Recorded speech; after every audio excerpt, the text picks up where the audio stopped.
Hey, everybody, and welcome back. Well, actually, I'm coming back. So I am here. I was there, and I'll be back there again shortly. I just wanted to come in, get a quick market update out to you guys. And of course, today, for a very large Sri Lankan community, we're helping to support a concert. So came in for that because what an amazing group of people. And back out to there again. So with that, let's get the show on the road. First, let's make sure that we subscribe, share, and like the videos. Hey, listen, here's the thing. Again, there's no selling. So this is just really free, great, real-time information. And the more you share it, it improves the algorithm, the little YouTube program that shares it with others who need really good, solid information, as you're going to get here. So make sure you do that. And, well, let's get the show on the road. All right. So you've been hearing that mortgage interest rates came down, that sales are down, and, oh my gosh, real estate prices are down. And I'm like, okay, so hang on a second. That's maybe a national stat, but ours, let's go into that. I'm going to show you some solid metrics. I'm going to show you just, again, because we deal with only residential. Now, the other folks, they include vacant land, they manufactured homes and condos and all of the other multifamily, other different types of real estate. We focus on residential sales, single family homes. Why? It's a constant. Why? That is the bulk of what we do. Condos is a different report. Multifamily, that's a different report. Again, because they're different. You don't compare, a four-door sedan with a bulldozer. You just don't. They're two different things. That's like saying multifamily needs to be brought in with single family, and they're different. So understand that. All right. So let's get on the show here. And let's hit our first little metric here. Take a look at this. So first, we have 1,197 homes that came on the market today. Today's Friday. That is totally common to see a large number like that. Normally, it's been between about 800, 850-ish. Let's see, our pending sales are 1,236. So still, we're seeing more homes going pended, albeit a very narrow gap there, than we did with what's new on market. Okay. Now, 1,082 sales. Those are homes that closed. Buyer, seller agree on terms. It closed. Here's the thing. Since the middle of October, we have seen more homes going off market than coming on market. Now, week before last, was the difference. It was the only week so far where we had more homes coming on market, which is right after the holiday, than we did have coming, or actually just before the holiday, I should say, than we had going off market. So when we take a look at these numbers, you can tell, you can say, no, hang on a second. Are you saying our sales are down? Why are our sales down? Well, let's just talk about that, because what you can't sell what you don't have. And we're going to get into the inventory here in a second. But take a look at this. Actually, did I bypass? Nope, I guess not. I got one out of order. All right. So when we talk about pricing, this is super important, because one of the things that you're hearing right now is that, oh my gosh, sales prices are falling, going down, circling with the tidy bowl man. And I'm like, whoa, time out a second. What are you talking about? And let's keep things in perspective, okay? There's two different numbers that sometimes kind of get cross-populated, and there's a little bit of confusion. You see, because there's two different numbers. See, there are the average sales price, this one right here, and then there's what we call the market value price. Those are two different numbers. An average sales price is coming down. Why? Well, people only can afford so much per month. As the interest rates go up, and in this circumstance, doubled, all right, as that goes up and the cost of funds, the cost of money is a lot higher, That means that you qualify for less. That doesn't mean that the pent-up buyer demand isn't there. That doesn't mean that homes are going off market. That doesn't mean that homes are coming down in value necessarily, when we can actually show that home appreciation is up about 4% year to date. That's about where we expected it to be for the entire year. So actually, we're doing a little bit better. I don't expect too much more depending on what rates do. Now, they did come down, but here, take a look at this slide really fast. All right, when we take a look at this slide, it shows last year in the middle of 694,035. That was our average sales price. Today, it's 693,356, or a difference of 0.1%.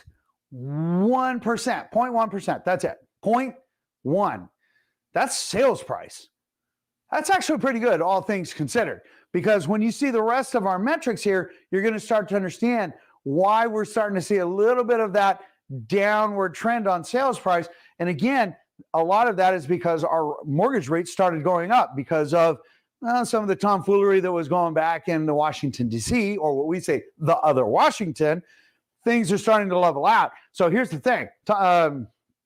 Lawrence Yun from the National Association of Realtors couldn't have said it any better. Well, other than myself, maybe. Anyway, really, any interest rate, mortgage interest rate above 6.6 or 6.8%, buyers pull back. What he said really was anything above 6.8%, boop, buyers kick out. Anything below 6.6%, boop, they come back in. Totally normal. Why? Well, because you can buy more, and it has a big difference on the basically what comes out of your pocket every single month and how much home you can afford. You afford less, you buy less, your average sales price is less. Duh. Anyway, all right. So moving on with that, do not confuse average sales price with home values, because well-priced homes today are still seeing multiple offers. Heck, we just lost out on 2 of them that had multiple offers.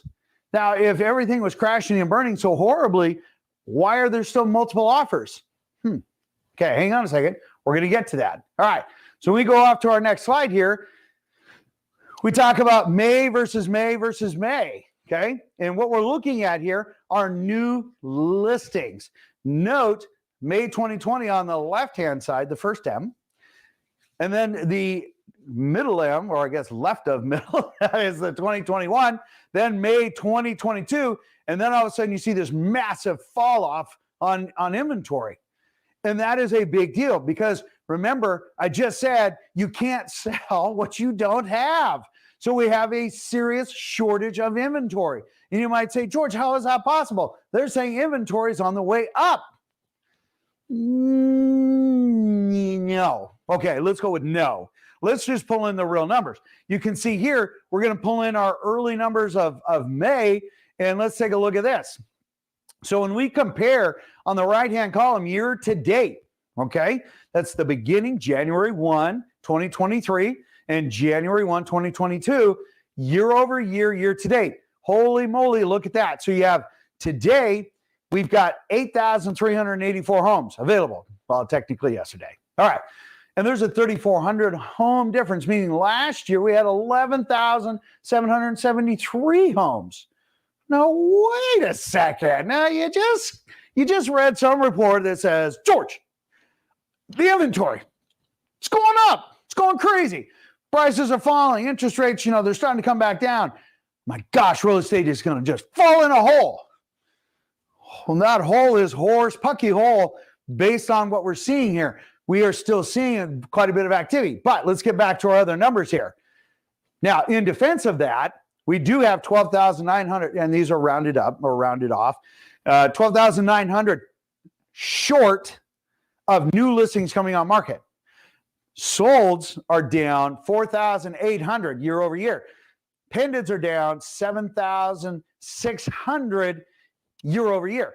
Okay, so remember, there's 2 different prices. There's market value, and then there's average sales price. And sometimes the 2 really don't have any relationship. But it's easier to track the actual, average sales price, because that is a metric that we can see every single day as homes sell.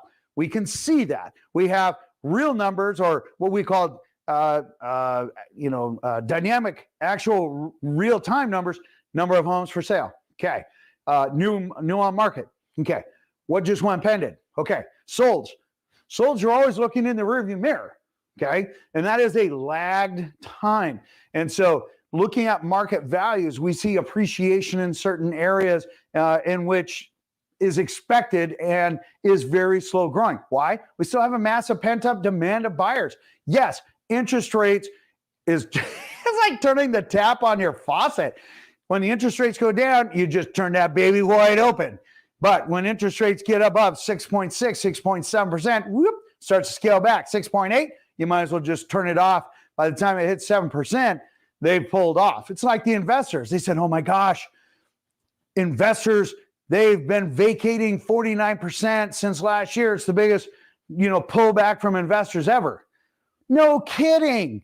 When you go from 3.5% to 7%, that is a bottom line number. Of course they're pulling back. Of course they have to wait for the rates to go down because things don't pencil without putting an inordinate amount of cash into it, which then, well, that doesn't make sense on the internal rate of return unless you're buying it at some amazing price.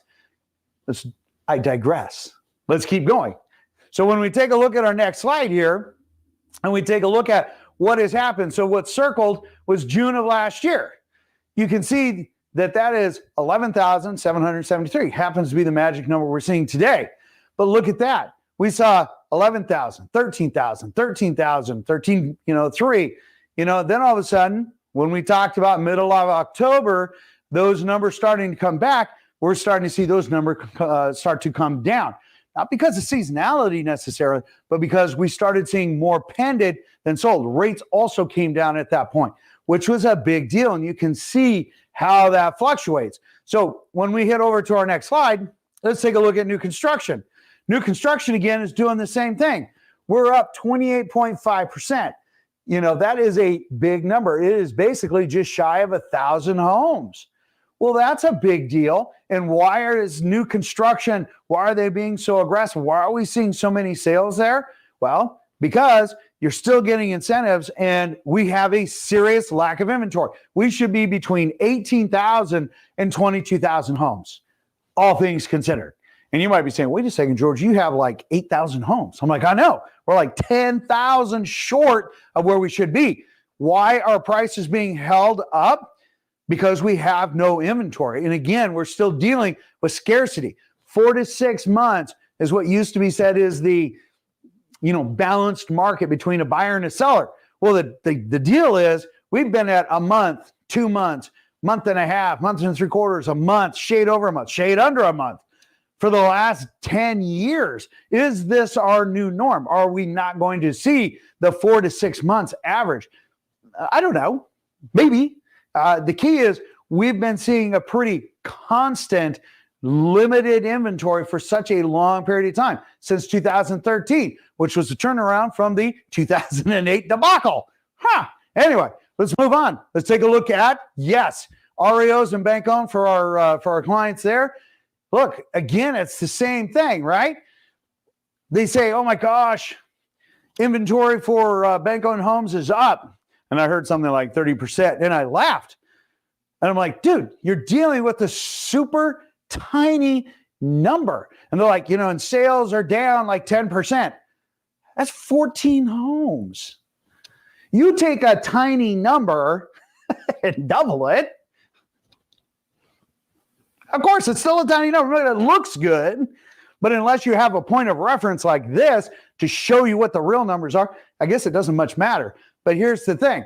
REOs and foreclosures, that's a tiny number. That's super tiny numbers here. And the fact that, we have twice as many homes available today than last year for bank owned across the entire Northwest Summit. That's half of Washington State. That's nothing. We used to have that in one city in 2008.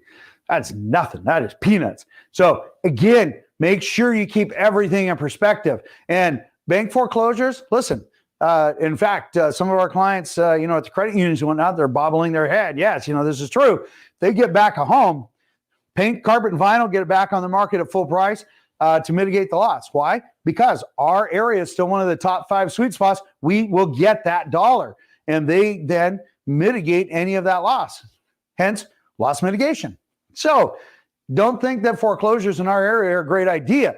It's not. If you're looking at really great values, look at homes that where the buyer or the seller lost their buyer, or the builder lost their buyer. They're coming back on market. Okay, take a look at those. Take a look at homes where it is now either expired or canceled and they had the wrong opportunity. Look at the recently reduced as an option to consider. Actually, target a home before they reduce and before they anchor on that next price. Really, for a buyer, that's your best option. Sellers, best thing you can do, kick out the sentimental equity. I'm just telling you, kick out the sentimental equity and make sure that you're dealing with real solid numbers or time on market. Just like the last couple of videos, we talk about if your home sells in the first 7 days, you get between 100 and 107% of list price. You miss that mark, you got to 20 days, you're only going to look at 98, 96% of list price. You miss that and you go to 40 days on market, look, you're only going to look at 92, 93% of list price. Time on market is directly proportional to dollars in your back pocket. Don't overprice your home. Well-priced homes are still seeing multiple offers. I'm telling you, it's statistically there. I'll show it to you if you have a question. I'll Zoom with you. Just let me know. We love questions. Make sure you ask all these beautiful questions because we love questions. All right, moving on. Let's talk a little bit about lending. As you can see, even though we're up just a tiny little bit today, we actually came back down. And we're actually down to where about a 2-week low, which is super important. Freddie Mac, this is our Freddie Mac side.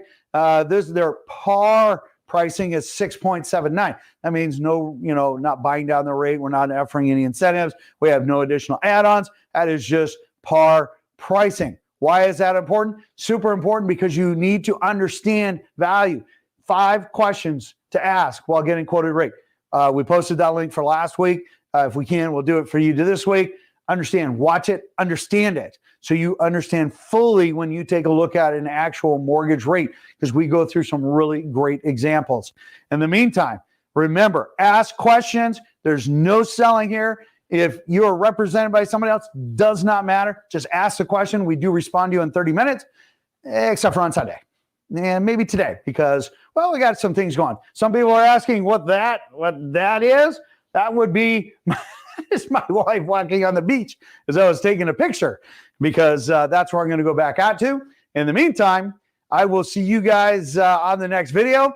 Remember, smash that subscribe button. Absolutely share this with people that you like. Hopefully you find this educational and informative. And again, remember to ask those questions. In the meantime, all the best to you and your family. I'll see you on the next video. Take care.